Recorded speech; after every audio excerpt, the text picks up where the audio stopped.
Howdy folks, Dave here at Thunder Mesa Studio, and I'm over here working on the computer today. I'm using GarageBand here on my Mac to edit together a new sound file for the On18 Bandit Canyon Railway project.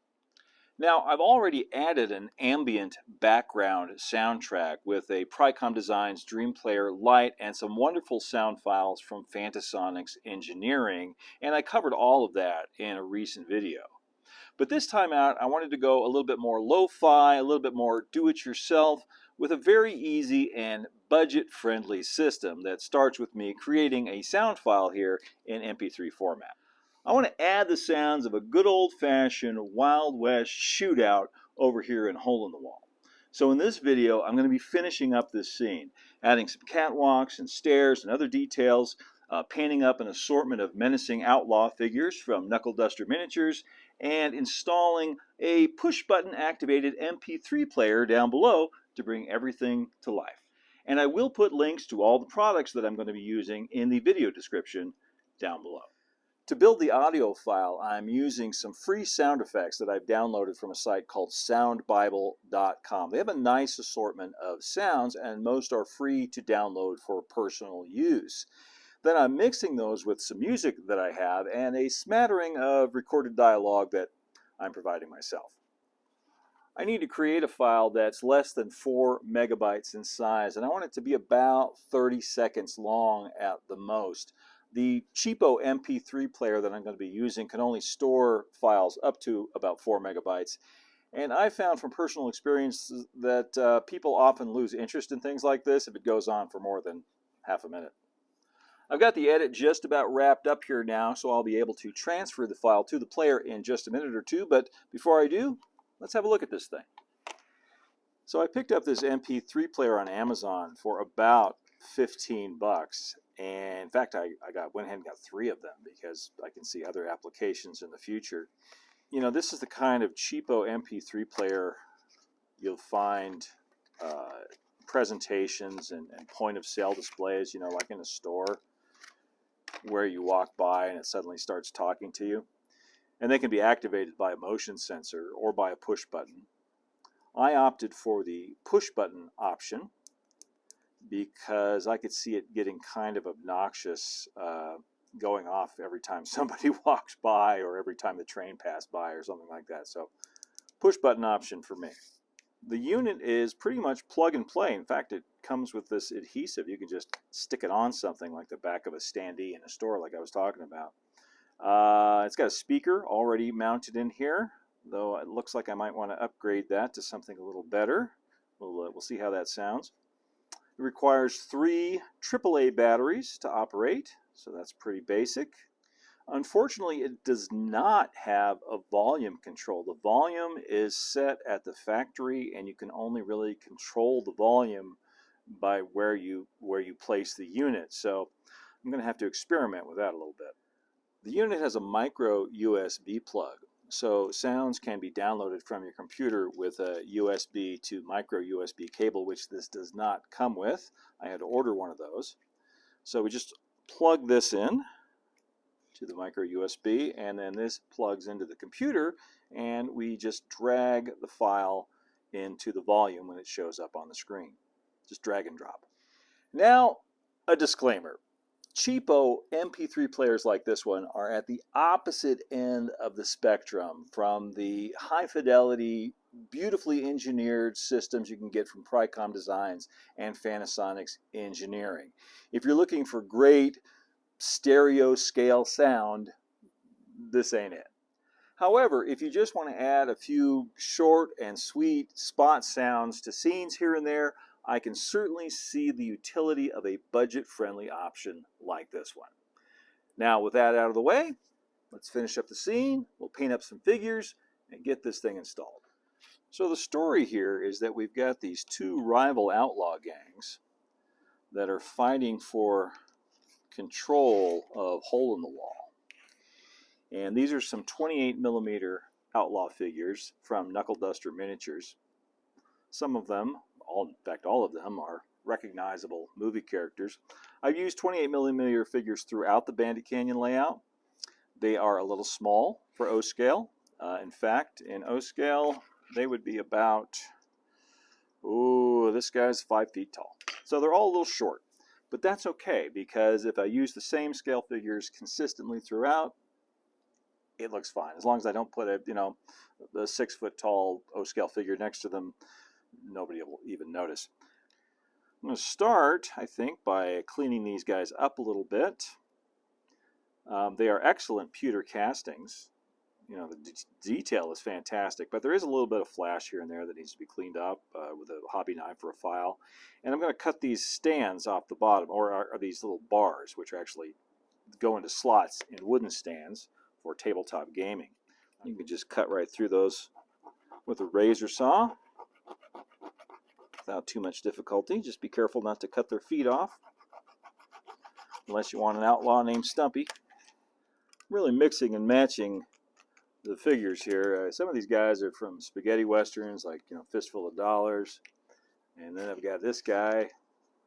Looks an awful lot like Rooster Cogburn from True Grit, but that's fine. I love them all. I love all the westerns, so they'll all work in this scene.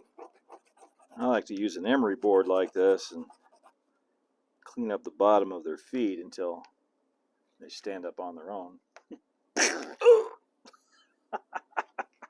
And then you just go along the mold parting lines. Use a sharp hobby knife, flat file, remove any flash that's hanging out there. Just be careful not to file off any details that are supposed to be there. I've done it. Really like this guy here throwing the dynamite. Looks like he just got shot. He's falling backwards. It just adds so much to the story. Okay, I think that's pretty good. Now I just want to wash all of these guys with some warm soapy water to get any leftover mold release off of them that might be there, any oils from my fingers. Then we'll let them dry thoroughly, and then I can get a coat of primer on them. So to make it easier to paint these guys, I usually mount each figure on a wine cork like this. Fortunately, we enjoy a glass of wine occasionally at my house, so I've got a few of these corks, and we do live here in Arizona's wine country. And then once the painting's done, you can just, pop them right off.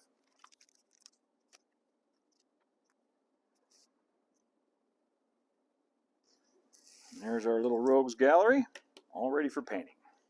Now to prime these guys, I like to use something that's dark and flat, usually either black or dark brown. I actually prefer to use the dark brown camo. It's a very, very dark brown that dries very, very flat, so it's ideal for this.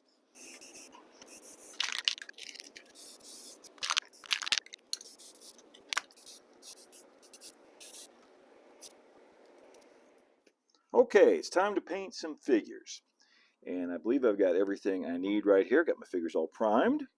I've got a nice selection of Vallejo model color paints to use. I've got my small brushes, some water, a couple of lids I can use as palettes. Even got my reading glasses here so I can see things up close. And I just squeezed out some of this Vallejo dark flesh and tried it on this guy. I always do the flesh tones first.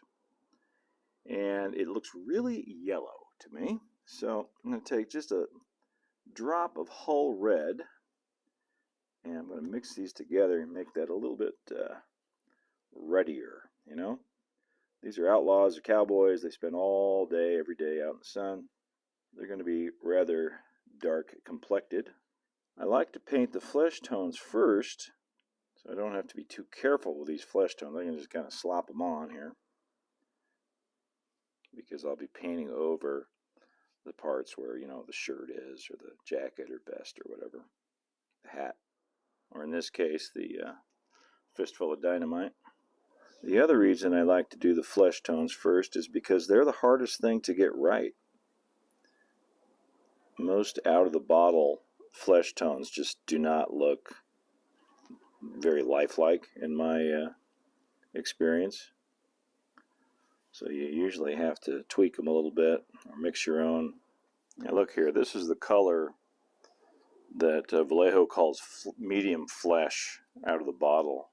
See how yellow that is? Unless the guy's got jaundice, that is not that's not a realistic flesh tone. It's kind of a yellow ochre. I'll mix some red in with that, and then we'll get something much closer to a real, a real flesh tone. And then if the guy's wearing a hat, I usually like to do that next. And I have no trouble, mixing like these cheapo craft paints, apple barrel colors, with the Vallejo colors. They're all acrylics and they mix together just fine. And now you can see what I mean about coming in. See where the flesh tone is up there, it's overlapping onto his hat. Now I can paint that out with the gray. Kind of doing these assembly line fashion, seems like the most expedient way to paint this many figures. One thing I want to show you, sometimes your brush is going to get gummed up with paint. And it's important to clean it off occasionally and get that point back. And then it's time to move on to the clothes. And it's really important to look closely at each figure because, they're all different. And really try to read what's there, what the sculptor of the figure had in mind with the details and the clothing and stuff. Like this guy, he's got his sleeves rolled up on his shirt. And I would describe my figure painting skills as adequate at best. There are a lot of people out there who are much better at this than I am. With the rise of tabletop gaming, a lot of folks make a specialty out of it, and they are very, very good. Rooster Cogburn here is coming together. Now, sometimes for little details like this, like the buttons on Rooster's vest, just dab a toothpick into the paint, and that works better than a brush does, just for applying little dots.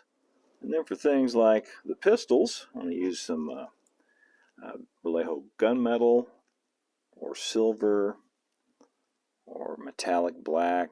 You can, change it up a little bit. This one I'm using gunmetal. So I'm basically just trying to give each of the figures their own unique personality, even though, just using mostly the same colors over and over again, different shades of grays and browns and things like that, just by the choices of where the colors are placed. I'm also keeping in the back of my mind where the figures are going to be placed in relation to each other, so we don't have two that are painted exactly the same standing right next to each other. It looks an awful lot like an 1873 Winchester he's holding there. Things like hair and beards I usually save till nearly last, probably just because they're hard. Mustaches are particularly tricky. Hard to paint them without painting the guy's nose too. And this bandito, I wanted to make sure he had a white shirt on, or a light colored shirt, because sadly he's the first victim of the shootout. It's not going to get any more grisly than that. Not going to go all peck and paw on you. Now, I couldn't really tell you who are the good guys or the bad guys in this shootout, but this fella here definitely looks like the meanest. I'm calling him El Jefe, and I saved him to paint last. I usually don't do eyebrows, but in his case I'll make an exception. He appears to be sporting a pair of Schofield 45s. That makes me like him even more. Okay, all of our characters have been painted, but now I want to give each one of them a dark wash over the top. And that really helps to bring out the details, the folds in the cloth and stuff like that. Unifies the whole paint job. Gets back into the eye sockets there, creates some shadows. It's funny how you paint these guys and they all start to take on personalities when they get color on them. I even find myself coming up with little nicknames for them. Call this guy the Colonel. Just looks like a colonel. Call this guy Tex. He looks like he might be from Texas. He got big old bat wing chaps on. And of course, Hefe, the big boss man. And then the final step in my process after the paint or the wash is dry is to dry brush on some lighter tones. Bring out the details a little better. Do this pretty sparingly. Makes a real big difference, though. It's a small step that makes a huge difference, especially on things like these hats and the folds and the coats and stuff. Takes a real light touch. One-eyed fat man. And there is our cast of characters. Regular rogues gallery, all painted up and ready to fight. Now I just need to get a clear matte finish on all of them, and they will be ready to install over on the scene. And now for the really fun part, positioning the figures. Now I'll start with old Rooster, and I think he needs to be here front and center, right at the heart of the action. He's going to be facing off against El Jefe up here on the depot platform. I'll put the kid over here ready to back up Rooster. And I'm just gluing these guys in place with some Eileen's tacky glue. It's not 100% permanent. This is a portable layout. There's the possibility that they can shake loose, but I can always glue them back. No big deal. I'll put Pablo right here, backing up El Jefe.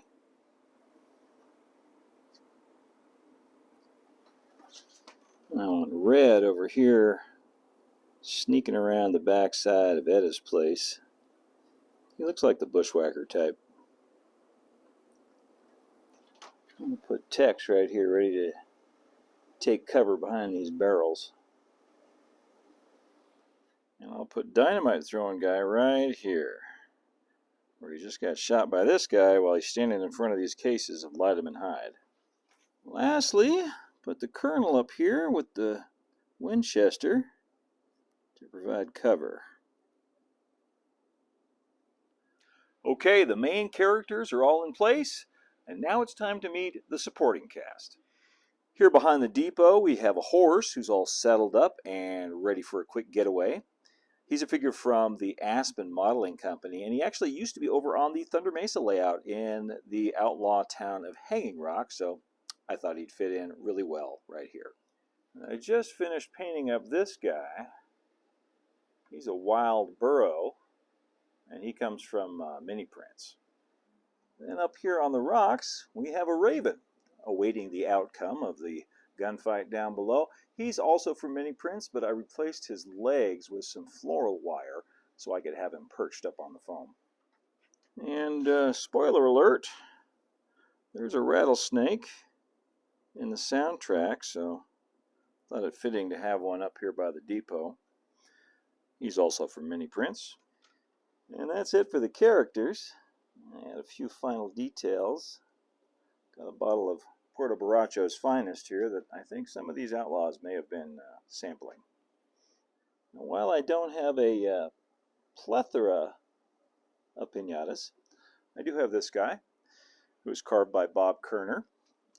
And, you know, it's just kind of an inside joke for fans of the Three Amigos. If you know, you know. Now I want to build a railing up here on this catwalk.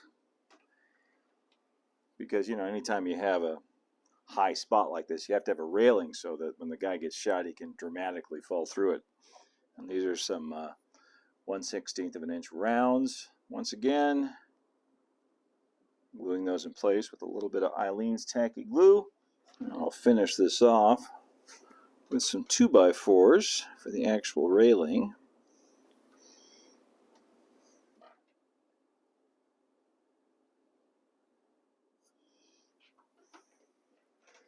Final bit of scenery here is going to be this short bit of trestle So I'm going to remove the plastic ties from the end of this flex track. And I'll replace those with some of the same laser cut bridge ties that I used on the big bridge up front. And then I just get one short little trestle bent to fit under here. We'll dirt all this in.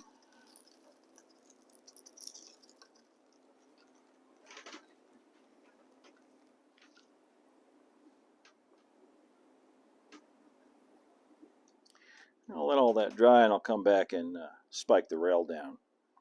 But right now it's time to finally install that MP3 player. I've cut a piece of 1-inch foam to act as a little panel here. And this is going to be a removable section of scenery when all is said and done. There'll be rock work on here. And I'm going to affix that MP3 player right to the inside of this piece of foam.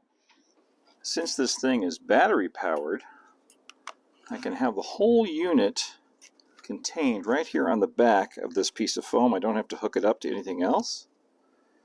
Nice thing about this, it comes with this self-adhesive.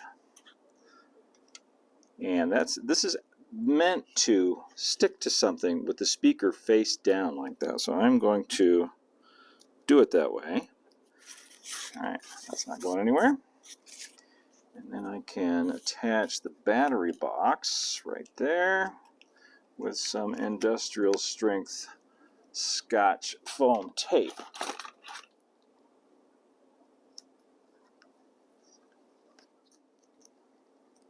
I make sure I attach this with the battery access side out, so it'll be easy to change those 3 AAA batteries.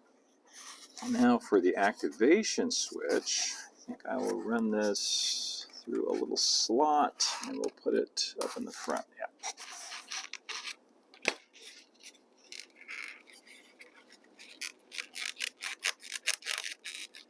And I'll just use a little square of this stuff to attach this also.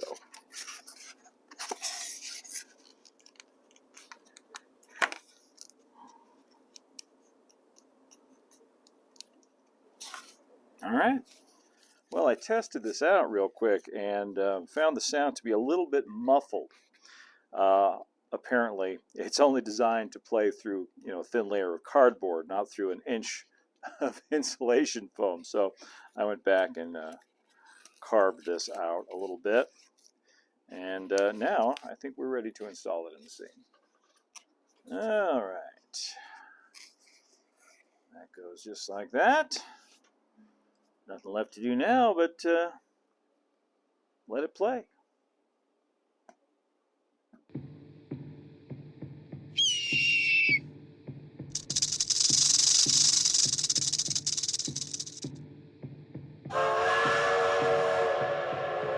That's the signal, boys.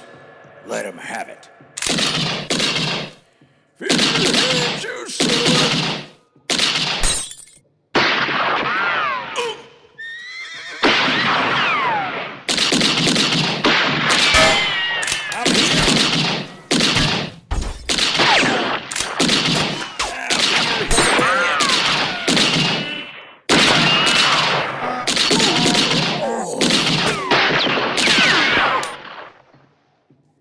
You're empty, mister.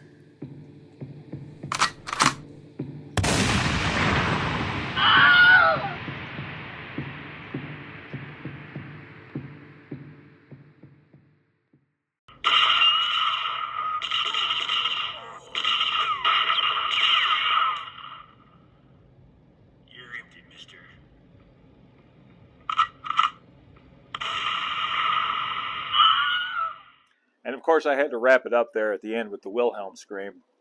Once again, if you know, you know. Before we head out, before we wrap this up today, I just wanted to give a couple of final thoughts on these cheapo MP3 players. The word there is cheap. You do get what you pay for. So if you're looking for, a high fidelity, high quality system, I do highly recommend going with Fanasonics and the Dream players from Fricom Designs.